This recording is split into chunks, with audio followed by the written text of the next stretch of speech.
Hello everyone, ako mula yung Agent Sela. Galing kami ng Molino, dumaan kami ng open canal at nakita namin na ongoing na rin po yung Calax.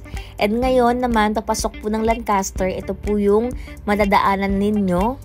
Dito po ongoing yung SM General Trias Cavite. O diba, magiging kapitbahay na lang, kalapitbahay na lang natin ng ating SM Gen 3 dito sa Lancaster. Magkakaroon din dito ng River Parks, Yume, ayan, mga establishment, mga condo na shala. After 5 years, magiging parang BGC na po ito. Ito, magkaka-Uniqlo pa dito. And, syempre, pag mayroong SM, magkakaroon din po ng university. Ayan, National University.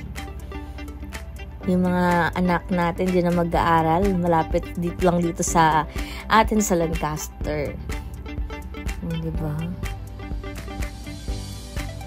Kaya pataas ng pataas yung value ng mga property natin. Kaya kumuha na kayo habang mura pa. Meron kaming Alice, meron din kaming Japanese-inspired na bahay, yung Hana Minami.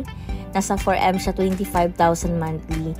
At dahil may mga nagre-request ng Aira, single attached, meron po tayong mga pre-selling ngayon na Aira. And condo naman, meron tayong Westwind po dito sa Lancaster. Merong studio, 1 bedroom, 2 bedrooms. Ayun lamang po. Thank you for watching. Ako muli ang yung Agent Sela. Message po kayo para mag-guide ko kayo sa mga process para sa inyong investment na bahay at lupa at condo dito sa Lancaster, New City, Cavite. Bye-bye!